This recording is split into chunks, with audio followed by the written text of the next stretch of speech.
আমি আপনাদেরকে পরামর্শ দিই, যদি কেউ টেনশন ফ্রি লাইফ লিড করতে চান, এখন আমাদের এই পরিবার, সমাজ, অর্থনীতি, ব্যক্তি জীবন, রাষ্ট্রীয় জীবন একটা টেনশন না, একটা চাপ, মানসিক চাপ, টেনশন, উদ্বিগ্নতা সব জায়গায় না। টেনশন ফ্রি লাইফ লিড করতে চাইলে বেশি বেশি দরুদ পড়তে হয়। কি করতে হয়? দরুদ পড়তে হয়। বলতে হয় আল্লাহুম্মা সাল্লি আলা মুহাম্মাদ ওয়া আলা আলি মুহাম্মাদ কামা সাল্লাইতা আলা ইব্রাহিম ওয়া আলা আলি ইব্রাহিম ইন্নাকা হামিদুম মাজিদ। এরপরে পরের অংশটুকু যেটা আপনারা নামাজে পড়েন, এই নামাজে যেটা পড়েন এটা হলো দরুদে ইব্রাহিম। কি নাম? দরুদে ইব্রাহিম। এখন কেন দরুদে ইব্রাহিম সেটা আমি একটু পরে ব্যাখ্যা করছি। এই দরুদটা সবচেয়ে সেরা দরুদ। এই দরুদ একবার পড়লেই 10টা নেকি হবে, 10টা গুনাহ মাফ হবে, 10 বার আল্লাহ রহম করবেন, মর্যাদার স্তর 10 গুণ বেড়ে যাবে ইনশাআল্লাহ। এবং সকালে এবং সন্ধ্যায় যে 10 বার করে দরুদ পড়বে, সকালে এবং সন্ধ্যায় কয়বার পড়ে ভাই? তার জন্য বিশেষ একটা ফজিলত আছে, বলে দেব। সেটা হলো আমাদের নবী মুহাম্মদ সাল্লাল্লাহু আলাইহি ওয়াসাল্লাম ওই ব্যক্তির জন্য কাল কিয়ামতের মাঠে সুপারিশ করবেন ইনশাআল্লাহ। নবীর সুপারিশ যে পাবে সে জান্নাতে যাবে না জাহান্নামে যাবে? জান্নাতে যাওয়ার একটা সহজ রাস্তা বলে দিলাম। নবীর সুন্নত অনুযায়ী জীবন যাপন করবেন, এটা তো অবশ্যই করবেন, এবং সকাল সন্ধ্যায় 10 বার করে দরুদ পাঠ করবেন। পারা যাবে ইনশাআল্লাহ। আমি লেকচার দিলে কিছু ওয়াদা নেই, আসবো, আলোচনা করব, চলে যাব, এটা হলো কিছু? কিছু ওয়াদা করবেন, নিয়াত করবেন, 1 বছরের জ্ঞানের খোরাক নেবেন, 1 বছর আমল করবেন, ইনশাল্লাহ পরের বছর আবার দেখা হবে। আজকে প্রথম আমল কি দিলাম? সকাল সন্ধ্যায় কমপক্ষে 10 বার করে দরুদ শরীফ পড়তে হবে। রাজি আছেন ইনশাল্লাহ? কি ফজিলত তাও তো জানলেন। ফজিলত জেনে আমল করার ব্যাপারে একটা আয়াতই আছে কোরআনে, যারা মুমিন তারা বলে যে সামি'না ওয়া আতা'না, আমরা শুনলাম, জানলাম, মানলাম, শুনলাম, মানলাম। আমার তো এমনও মনে আছে, এগুলো স্মৃতি থেকে বলছি আর কি, আমার এখনো মনে আছে যে আমি আমার স্ত্রীকে নিয়ে রাস্তায় রাস্তায় বাড়ি ভাড়া খুঁজতাম এক সময়। মানুষ আমাদেরকে বাড়ি ভাড়া দিত না, বিশ্বাস করছে না? কেন দিত না? কারণ আমার গায়ে সুন্নতি লেবাস ছিল আর আমার স্ত্রীর গায়ে খাস পর্দা ছিল।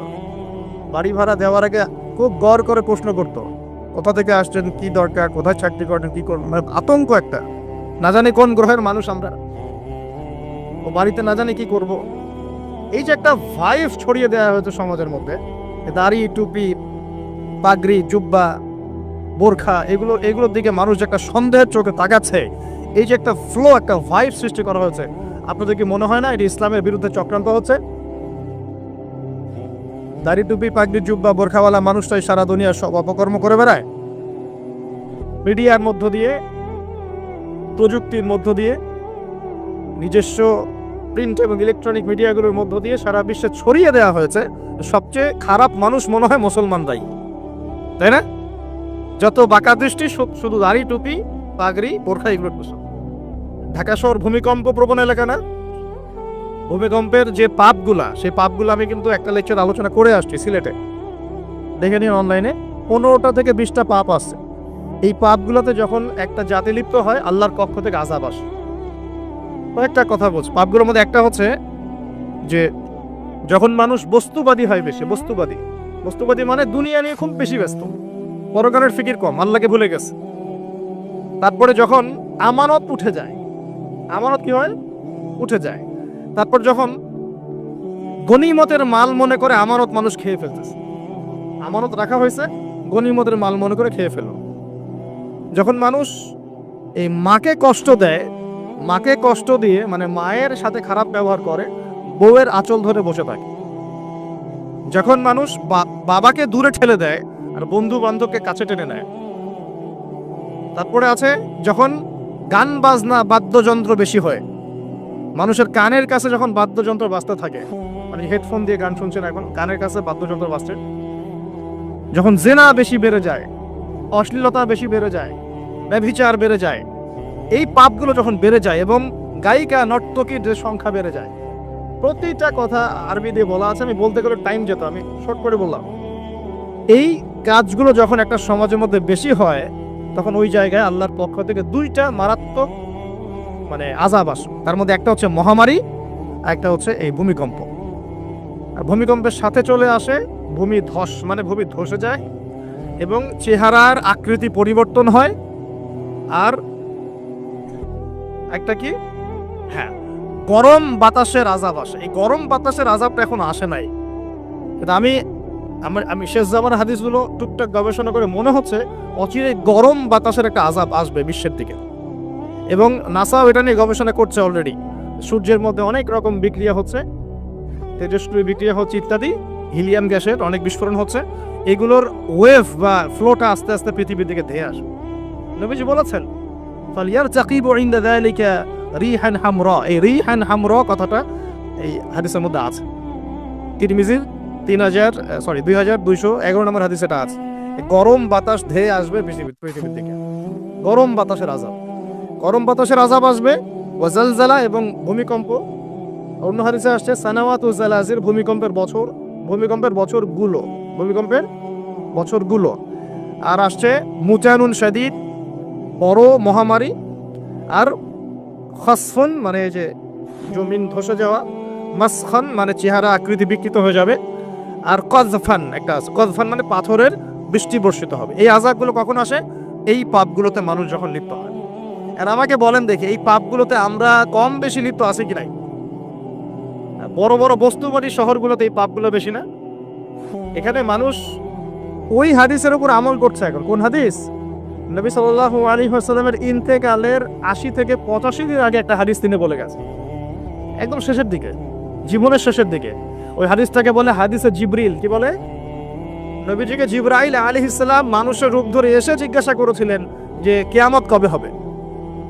নবীজিকে জিবরাইল আলাইহিস সালাম মানুষের রূপ ধরে সবার সামনে জনসমক্ষে এসে জিজ্ঞাসা করেছেন কিয়ামত কবে হবে। নবীজি বলছেন মাত্র দুটো আলামত বলেছেন। কয়টা ভাই? দুইটা। একটা হচ্ছে আনতালিদাল আমাতু রাব্বাতুহা, দেখবে যখন দাসী মনিবকে জন্ম দিচ্ছে। দাসী মনিবকে জন্ম দিচ্ছে মানে কি? সমাজের ন্যায় অন্যায়, হক বাতিল, হালাল হারাম, এই যে মানদণ্ড সব উল্টে যাবে। হালাল হবে হারাম, হারাম হবে হালাল, ন্যায় হবে অন্যায়, অন্যায় হবে ন্যায়, হক হবে বাতিল, বাতিল হবে হক, জায়েজ না জায়েজ, না জায়েজ জায়েজ। হ্যাঁ, মানুষ এই মানদণ্ড চেঞ্জ করে না এখন। বুঝতে পারছেন না মনে হয়?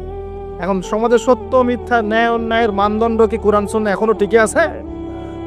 এখন মানুষ নিজে যেটা ন্যায় মনে করে সেটাই ন্যায়, নিজে যেটাকে অন্যায় মনে করে সেটা অন্যায়, নিজে যেটাকে ভালো মনে করে সেটা ভালো, নিজে যেটাকে খারাপ মনে করে সেটা খারাপ।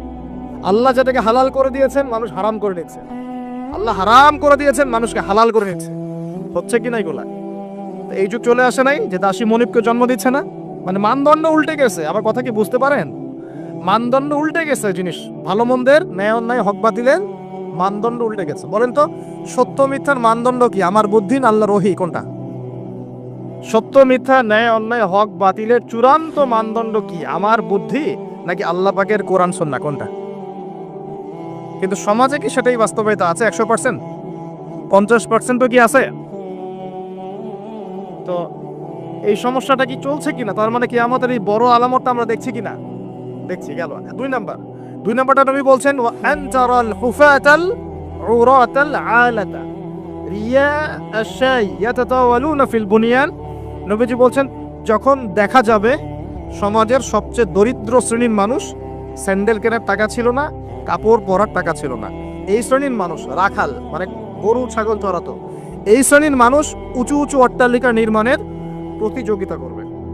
ভালো করে বোঝেন, নবীজি বলছেন না ধনীরা, সমাজের ধনীরা অট্টালিকা নির্মাণের প্রতিযোগিতা করবে। নবীজি এই কথা বলছেন না হাদিসে। নবীজি বলছেন সবচেয়ে দরিদ্র শ্রেণীর মানুষ, রাখাল শ্রেণীর মানুষ, স্যান্ডেল নাই, গায়ে জামা নাই, এরা উঁচু উঁচু অট্টালিকা নির্মাণের প্রতিযোগিতা করবে। করছে কিনা? কিভাবে সম্ভব? এই শ্রেণীর মানুষের অট্টালিকা নির্মাণ না, নির্মাণের কম্পিটিশন করা কিভাবে সম্ভব? 1 সুদের মধ্য দিয়ে, 2 করাপশন দুর্নীতির মধ্য দিয়ে, 3 অন্যের সম্পদ আত্মসাৎ করার মধ্য দিয়ে। এই সমস্যাগুলো চলছে কিনা সমাজে? এরাই যখন 10-20 তলা বিল্ডিং উঠাবে, তখন তো আর মানুষকে মানুষই মনে করবে না। বুঝতে পারছেন না ওরা? এদের তো কোনো পড়াশোনা নাই, কোনো ব্যক্তিত্ব নাই, কোনো দিনই এলেম নাই, রুচিবোধ নাই, কালচার না, সামাজিক না, এ তো মানে অসামাজিক। এরা যখন এদের হাতে যখন আপনি সম্পদ চলে যাবে, এরা তো সাধারণ মানুষকে মানুষই মনে করবে না, গরিব মানুষকে এরা কিছুই মনে করবে না, ও মনে করবে আমি সবকিছু। আমরা দেখেছি যার একটা বাড়ি আছে ঢাকায়, ও মানুষকে মানুষই মনে করে না, মানুষকে মানুষই মনে করে না, যে মনে করে আমি আমি শহরের মালিক। হ্যাঁ, কি একটা অবস্থা মানুষের মধ্যে, যে কি অহংকার, কি আত্ম অহংকার, এই দালান করার যে অহংকার, এই সমস্যাগুলো হলে আল্লাহ ভূমিকম্পে ধসাই দিবেন না? দেখেন নাই কয়দিন আগে কি হলো? গতকালকে যে কোটিপতি ছিল তার পরের দিন রুটি নিয়ে দাঁড়ায় আছে। গতকালকে আইসক্রিম বিক্রি করেছে নাচানাচি করে, তারপরের দিন বসে আছে, কিচ্ছু নাই। আল্লাহ পাক এই পাপগুলো দেখে সবর করেছেন, ধৈর্য ধরেছেন। ধৈর্য ধরে একসময় যখন আল্লাহ পাকের আযাব চলে আসছে, একবারে সব সমল উৎপাদিত হয়ে গেছে। আমরা তো কারো দুঃখে খুশি না, বরং এগুলো সারা দুনিয়ার মুসলমানদের জন্য শিক্ষা। সারা দুনিয়ার মুসলমান যে যেখানে আছি, আমাদের সবার জন্য এটা শিক্ষা। এই পাপগুলোতে আমরা লিপ্ত হই, আল্লাহ পাক ছাড় দিলেও ছাড়বেন না। আল্লাহ পাক ছাড় দিবেন কিন্তু ছাড়বেন না। মানুষের মধ্যে এখন সম্পদের যে অহমিকা, গরিব মানুষকে মানুষই মনে করে না, খেটে খাওয়া মানুষকে মানুষই মনে করে না। রিক্সাওয়ালা, যারা নিম্নবিত্ত, নিম্ন মধ্যবিত্ত, চা বিক্রি করে, পানের দোকান করে, হালাল খায়, কৃষক, এই মানুষগুলোকে এখন বড়লোকা মানুষই মনে করে না। যাকাত তো দেয়ই না, যাকাত তো তার উপরে ছিল ফরজ, ওই যাকাত তো দেয়ই না যে এই খাবার তার কাছে পৌঁছাবে। উল্টা কিভাবে তাদের সম্পদ লুটে পুটে খাওয়া দেয় সেই বোধ। আবার দিলেও যে কত শর্ত, বাপরে বাপ। তো কিছুটা মনের কষ্ট থেকে বললাম কথাগুলো আর কি, যে আসলে আপনি যখন কোরআন এবং সুন্নাহর জ্ঞানী হবেন না, তখন অন্যকে সম্মান দিতে পারবেন না। আমরা বড় বড় স্লোগান দিই যে অমুক অমুকের সেবক, অমুক অমুকের সেবক। আসলে সেবা সত্যিকার অর্থে করছি? আল্লাহ পাক তার রাসূলের মাধ্যমে জানিয়েছেন, এই হাদিসটা একটু শোনেন তারপর সামনে যাই। আল্লাহ পাক তার রাসূলের মাধ্যমে আমাদেরকে জানিয়েছেন, শোনো, আলা কুল্লুকুম রাইন, তোমাদের প্রত্যেকে হচ্ছে দায়িত্বশীল। তোমাদের প্রত্যেকেই দায়িত্বশীল। কেউ পরিবারের দায়িত্বশীল, কেউ ব্যবসা প্রতিষ্ঠানের দায়িত্বশীল, কেউ তোমার চাকরির প্রতিষ্ঠানের দায়িত্বশীল, কেউ সামাজিক দায়িত্বে আছো, কেউ প্রশাসনে, কেউ পররাষ্ট্র ইত্যাদি। তোমাদের প্রত্যেকেই দায়িত্বশীল। কুল্লুকুম রাইন ওয়া কুল্লুকুম মাসউলুন আন রাইয়াতি, এবং তোমাদের প্রত্যেককে যার যার দায়িত্ব সম্পর্কে আল্লাহ কিয়ামতের মাঠে জিজ্ঞাসা করবে। আমরা কি উত্তর দেওয়ার জন্য প্রস্তুত আছি ভাই? সবার আগে আমি দেখি, আমি আমার উপর দায়িত্বশীল না? মনে করেন আমি বা আমাদের মতো যারা আছেন, যারা দাঈ ইলাল্লাহ, আলেম ওলামা, যারা উম্মার জন্য ভালো চিন্তা করেন, জনগণকে পথ দেখানোর চেষ্টা করেন, তাদের উপর সবচেয়ে বড় আমানত হচ্ছে কোরআন এবং হাদিস। তাদের উপর সবচেয়ে বড় আমানতটা কি? কোরআন এবং সুন্নাহ, এই জ্ঞানটাকে সত্যটাকে স্পষ্ট করে দেওয়া, এইটার আলোকে সত্য মিথ্যাকে স্পষ্ট করে দেয়া। কতজন মানুষ এই কাজটা করতেছে? কেউ হিকমাত দোহাই পেরে সত্য মিথ্যা স্পষ্ট করে না, কেউ চাকরি চলে যাবে এই ভয়ে সত্য কথা বলে না, কেউ আমার এই হবে সেই হবে কত কি চিন্তা করে সত্যের সাথে মিথ্যা তালগোল পাকায় সময় পার করতেছে। ওয়াজ মাহফিল বাংলাদেশের দিন প্রচারের একটা অন্যতম প্ল্যাটফর্ম। সারা দেশে মনে হয় প্রতিদিন 100-200 মাহফিল হয় কি না? কিন্তু আপনি দেখবেন প্রচুর মাহফিল, অহেতুক গাল গল্প, কেচ্ছা কাহিনী, টাইম নষ্ট করা। হয়তো একজন আয়োজন করেছে, ওদের টার্গেট আমি টাকা কালেকশন করব, আর বক্তা এখানে সুযোগ নিবে, কালেকশনে এত % আবার, ঠিক আছে?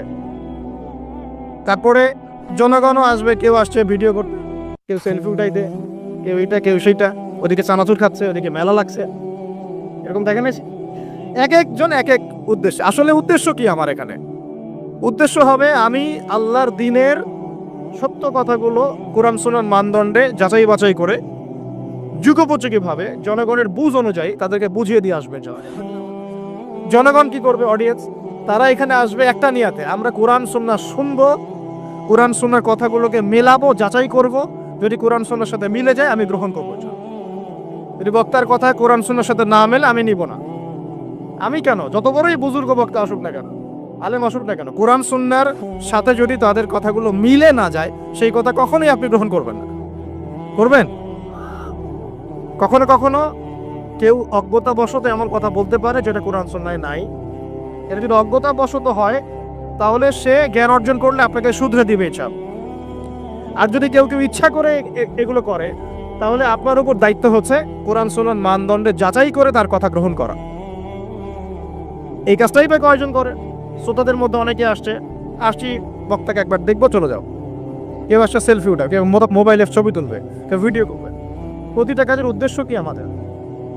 আমাদের দিনই কাজের উদ্দেশ্য হবে এই কাজগুলোর ওসিলায় পরকালে আল্লাহর নাজাত যেন পাই ইনশাআল্লাহ, এবং দুনিয়াতে আল্লাহর দিন যেন এগিয়ে যায়, উপকৃত হয়। রিজিক, টাকা পয়সা, উন্নয়ন সবকিছু আল্লাহ পাকে দিবে ইনশাআল্লাহ। আল্লাহ দিবেন না? ইসলামপন্থীদের হাতেই সবচেয়ে বেশি রিজিক থাকবে ইনশাআল্লাহ। ইসলামপন্থীদের হাতেই সবচেয়ে বেশি সচ্ছলতা থাকবে ইনশাআল্লাহ। আর আগামীতে যে দিন আসতে যাচ্ছে, যে অর্থনৈতিক সংকটময় বিশ্ব আসতে যাচ্ছে, এই সময় যে কোরআন সুন্নাহর আলোকে ইকোনমিক্স ঢেলে সাজাবে, সেই পার পাবে, অন্য কেউ পার পাবে না। বিশ্বাস করছেন না? দেখে নিয়ে যাকাত যদি এখনো চালু না হয়, তাহলে গরিব মানুষের পেটে এবার লাথি মারা হবে সামনে। দেখে নিয়ে যাকাত চালু করতে হবে। খালি কোটি কোটি টাকা প্রতি মাসে মাসে কামাই করব, যাকাত দিব না, এটা বাদ দিয়ে দেন। যাকাত যে দিবে না সেও বিপদে পড়বে, যাকাত যাকে দেয়া হবে না তারও অর্থনৈতিক মন্দা শুরু হলো। যাকাত আল্লাহ পাক দিয়েছেন কোরআনের অর্থনীতি মানে যাকাত। কোরআনের অর্থনীতি মানে ব্যবসা। কোরআনের অর্থনীতি মানে সাদাকা। কোরআনের অর্থনীতি মানে কৃষিভিত্তিক অর্থনীতি। এই পুরো বিষয়গুলোর মধ্যে সারা বিশ্বের অর্থনীতি পড়ে যায়। কিন্তু এখন আমরা এগুলো সব না হলেও অনেকগুলো অংশই সরিয়ে দিয়ে সুদ চালু করে এটা দিয়ে খাচ্ছি আর কি। সুদের পরিণাম ধ্বংস হবেই হবে, আজকার কালো সুদ ধ্বংস হবেই হবে। সারা দুনিয়া এখন দেখছে যে সুদ কিভাবে ধ্বংস হয়। সারা দুনিয়া এখন দেখছে সুদ কিভাবে ধ্বংস হবে। মনে রাখবেন, এর ফলে শুধু এক শ্রেণীর মানুষই লাভবান হবে। কোন শ্রেণী? যারা বুর্জোয়া শ্রেণী, যারা পুঁজিবাদী শ্রেণী, যারা ধনিক শ্রেণী, যাদের হাতে সম্পত্তি কুণ্ঠিগত থাকবে, এরা হয়তো পার পেয়ে যাবে এই দুনিয়াতে। কিন্তু মধ্যবিত্ত শ্রেণী আর নিম্ন মধ্যবিত্ত শ্রেণীর জীবনে এমন দুর্ভোগ নেমে আসবে সামনে, দেখে নিন কি হয়। সুদের পরিণতি হচ্ছে ধ্বংস। সুদের পরিণতি মানেই ধ্বংস। সুদ যখন চালু হবে, তখন আল্লাহ পাক কোরআনে বলছেন, ও যে ব্যক্তি সুদ খেলো সে যেন আমার এবং আমার নবীর সাথে যুদ্ধ করলো। একটা বলি তাহলে বুঝবেন। সূরা বাকারায় 279-80 এর দূর দিকে আছে, 79-80 আছে। আল্লাহ পাক বলছেন, ইয়া আইয়ুহাল্লাযীনা আমানু, হে মুমিনগণ, ইত্তাকুল্লাহ, তোমরা আল্লাহকে ভয় করো। আল্লাহর কত সহজ না? তোমরা আল্লাহকে ভয় করো। ওয়াযারু মা বাকিয়া মিনার রিবা, সুদ ছেড়ে দাও। সুদের অবশিষ্ট অংশ ছেড়ে দাও মানে সুদ ছেড়ে দাও। ওয়া ইল্লাম তাফআলু, যদি তোমরা সুদ না ছাড়ো, ফাআযানু বিহারবিন মিনাল্লাহি ওয়া রাসূলিহি, তাহলে আল্লাহ এবং তার রাসূলের সাথে যুদ্ধের ঘোষণা শুনে রাখো। কার কথা এটা? আমি বানিয়ে বললাম? আপনার কিতাব। এই কিতাব আপনার বাসায় নাই? আপনি কি এই কিতাবের জন্য জীবন দিতে চান না? যখন এই কিতাবকে কেউ অবমাননা করে, আপনার তো গা জ্বলে, হৃদয় রক্তক্ষরণ হয়। কয়েকদিন আগে ওই যে সুইডেন না ডেনমার্ক, হ্যাঁ, আমি নামও ভুলে গেছি, ভুলে যাওয়াই ভালো। এগুলো মনে রাখাই খারাপ, কারণ এদেরকে মনে রাখে কি হবে। তো সেখানে কোরআনকে অবমাননা করেছে, কোরআন পুড়িয়ে দিয়েছে, পরে দেখেছেন তো, তখন আপনার খারাপ লাগে নাই? একটু খারাপ লাগে নাই ভাই? কষ্ট হয় নাই? যদি সে আপনার ছেলে হতো, আপনি কি করতেন বলেন? আপনার ছেলে যদি কোরআন পড়িয়ে দিত, কি করতেন?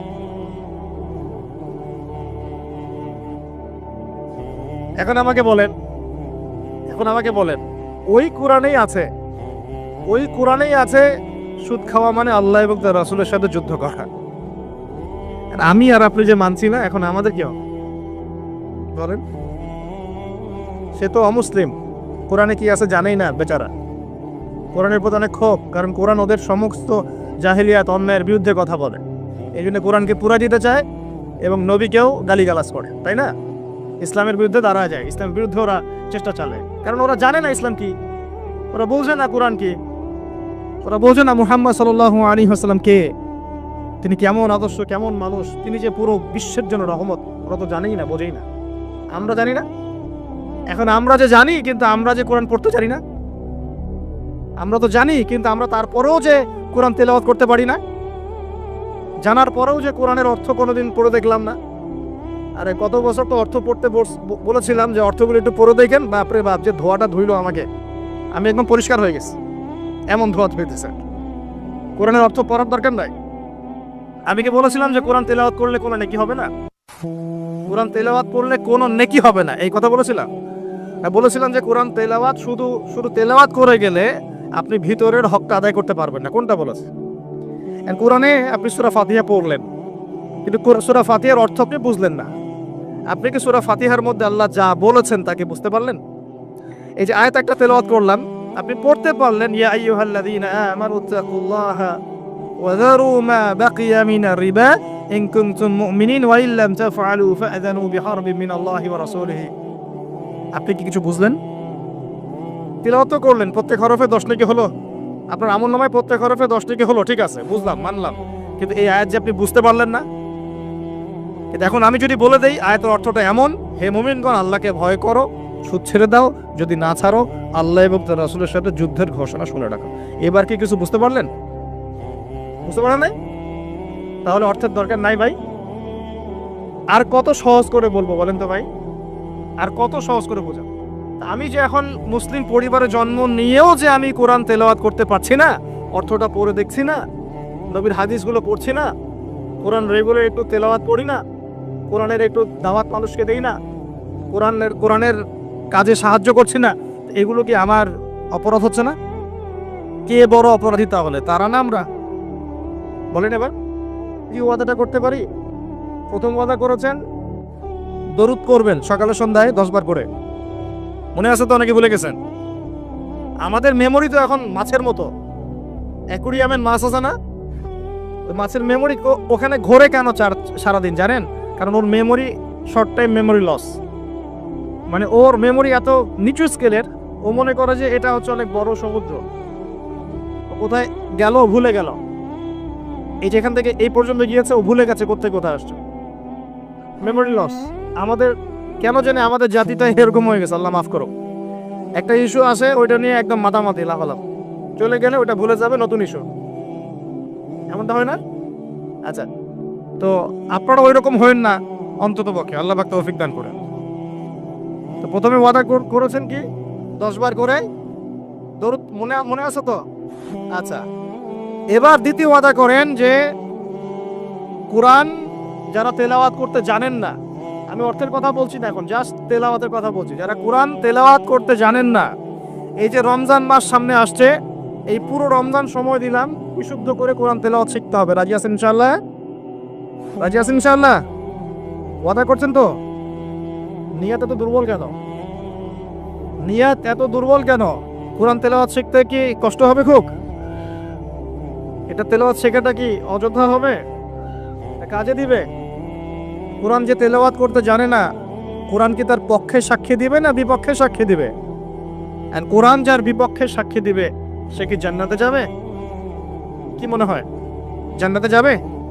আচ্ছা, তাহলে একটু ওয়াদা করতে পারি ইনশাআল্লাহ, আগামী রমজান শেষ হওয়ার আগেই কোরআন তেলাওয়াত শেষ হওয়া চাই ইনশাআল্লাহ। পারা যাবে ইনশাআল্লাহ? যে ফজিলত বলি, প্রত্যেক হরফে 10 নেকি পাবেন ইনশাআল্লাহ। প্রত্যেক হরফে 10 নেকি। কোরআনে কতগুলো হরফ আছে জানেন? এটা আয়াত, হরফ। হরফ মানে অক্ষর। আর আয়াতও 6666টা নাই। 6666টা আয়াত কোরআনে নাই। বাসায় কি গুনে দেখা? কোরআনে আয়াত আছে 6236টা। 6236টা, বাসায় কি গুনে দেখেন। 2, কোরআনের শব্দ আছে 77,800টা।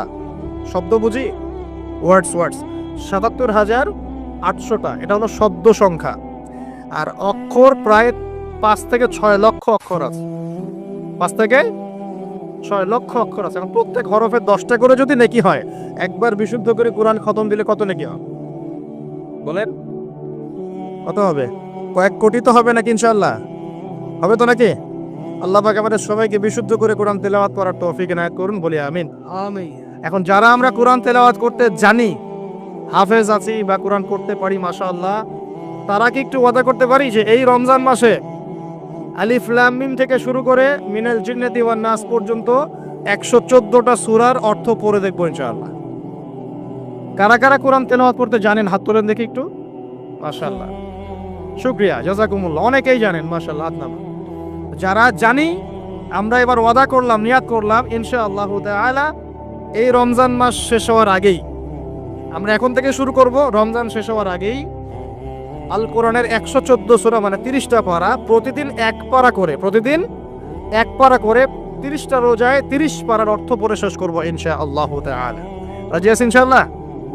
দেখেন, কোরআনের অর্থ না পড়লে আপনি আল্লাহ আপনাকে যা বলতে চেয়েছেন সেটা আপনি বুঝতে পারবেন না। বুঝতে পারবেন? উদাহরণ দিই ছোট্ট করে, খেয়াল করেন। মনে করেন আপনি প্রবাসী, আপনার স্ত্রী থাকে দেশে, আপনার স্ত্রীর সাথে আপনার দেখা সাক্ষাৎ খুব কম হয়, দেখা সাক্ষাৎ হয় না বললে চলে। খুব আপনি কাজের কারণে ওখানে থাকছেন, মাঝে মাঝে আসছেন যাচ্ছেন। এখন স্ত্রী আপনাকে একটা মেসেজ পাঠিয়েছে ফোনে, স্ত্রী আপনাকে একটা 1 পৃষ্ঠার মেসেজ পাঠিয়েছে, আর মেসেজটা পাঠিয়েছে স্ত্রী ইংরেজি ভাষায়। কোন ভাষায় ভাই? আর আপনি বেচারা ইংরেজি বোঝেন না, আপনি ইংরেজি বোঝেন না, আপনি ইংরেজি রিডিংটাও করতে পারছেন না যে সে বলেছে আই লাভ ইউ হো, এতটুকু আপনি পড়তে পারছেন না, কারণ আপনি কোনোদিনও ইংরেজি পড়েন নাই।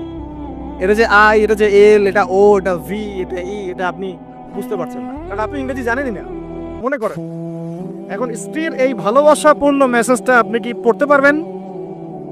আচ্ছা, তাহলে পড়তেও পারলেন না। এখন যদি পড়তে পারতেন, কমসে কম পড়তে পারতেন, তাহলে কি হতো? অর্থটা আপনি বোঝার চেষ্টা করতেন নাকি? অর্থটা বোঝার চেষ্টা করতেন। হ্যাঁ, স্ত্রী বলেছে আমি খুব ভালো নাই, আপনার কথা মনে পড়ছে, সন্তানরা আপনাকে মিস করে, এগুলো সে ইংরেজিতে লিখেছে, ইংরেজি ভাষায় লিখেছে। আর আপনি ইংরেজি ভাষা পারেন না, অর্থটা বোঝেন না। তার লেখাগুলো হয়তো আপনি টুকটাক কিন্তু পড়তে পারছেন, হ্যাঁ, কিন্তু আপনি কি তার অর্থটা উঠাতে পারবেন? অর্থ যদি উঠাতে না পারেন, স্ত্রী যে এত প্রেম ভালোবাসা মহব্বতের সাথে একটা চিঠি লিখলো আপনাকে, আপনি কি সেই চিঠির হক আদায় করতে পারলেন? এবার আপনি বোঝেন আল্লাহ রাব্বুল আলামিন আমাদেরকে এই দুনিয়াতে সফল হওয়ার জন্য আর পরকালে জান্নাত পাওয়ার জন্য এই কোরআনটা নাজিল করেছে। আল্লাহ পাক তার পক্ষ থেকে এই মেসেজটা পাঠিয়েছেন তার নবীর মাধ্যমে, তোমরা যেন দুনিয়ায় সফল হতে পারো, দুনিয়া কিভাবে চলবে, কিভাবে খাবে, কিভাবে নামাজ পড়বে, কিভাবে সমাজকে ডিল করবে, কিভাবে পরিবার চালাবে, কিভাবে রাষ্ট্র চালাবে ইত্যাদি সব কিছু আল্লাহ পাক এই কিতাবের মধ্যে নাজিল করে নামিয়ে দিলেন রাসূল সাল্লাল্লাহু আলাইহি ওয়াসাল্লামের কাছে, তিনি আমাদের সবাইকে জানিয়ে দিলেন। বেচারা আমি যদি এই ভাষাও না বুঝি আর এটা পড়তেও না জানি, আমি কি আল্লাহ পাকের সেই মহব্বতের হক আদায় করতে পারবো? এটাই হলো আমাদের উম্মার এখন সবচেয়ে বড় সমস্যা। আমরা আল্লাহ পাকের কিতাবের হক আদায় করতে পারি না। কেমন করে পারবো? কিতাব তো পড়তেই পারি না। আর অনেকে মনে করে এই কিতাব আমার পড়ার দরকার নেই, আলেম ওলামারা পড়লেই হবে, তাই না? এমন মানসিকতা আছে না? আরে ভাই আমার ভাই এত বুঝি না, আমি সাধারণ মুসলমান, হ্যাঁ, আমার এত সময় নাই, পরিবার আছে, ব্যবসা আছে, আমি খালি হাইয়া আলাস সালাহ বললে মসজিদে যাব, বাস বাসায় চলে আসবো। এরকম মুসলমান দিয়ে আল্লাহর জমিন, আল্লাহর দিন প্রতিষ্ঠা হবে না। এরকম মুসলমান দিয়ে আল্লাহর জমিন, আল্লাহর দিন প্রতিষ্ঠা হয় না। আল্লাহ পাকের জমিনে আল্লাহর দিন প্রতিষ্ঠা হয় কাদের দ্বারা? যারা জ্ঞান অর্জন করে, জ্ঞান অনুযায়ী আমল করে, শরীয়তের গভীর জ্ঞান অর্জন করে, ওই জ্ঞানটাকে মানুষের মধ্যে ছড়ায় দেয়, দিনের দাওয়াতে কাজ করে, হালাল খায়, পরিবারের মধ্যে দিন প্রতিষ্ঠা করে, নামাজ কায়েম করে ইত্যাদি, মানুষকে ঐক্যবদ্ধ করার চেষ্টা করে, ইসলামকে একটু একটু করে এগিয়ে নেয়। যাদের এসব নিয়ে কোনো ফিকিরই নাই, তাদের দ্বারা কি দিন প্রতিষ্ঠা লাভ করবে? তো প্রিয় ভাইয়েরা, আমার রিকোয়েস্ট, যারা কোরআন তেলাওয়াত করতে জানি মাশাআল্লাহ বা হাফেজ আছি এখানে উপস্থিত, রমজান মাস শেষ হওয়ার আগেই 114 সূরার অর্থ পড়ে শেষ করে দেবো ইনশাআল্লাহ। রাজি আছেন ইনশাআল্লাহ? আল্লাহ পাক আমাকে, সবার আগে আমাকে তৌফিক দান করুন, এরপর আপনাদের সবাইকে তৌফিক দান করুন।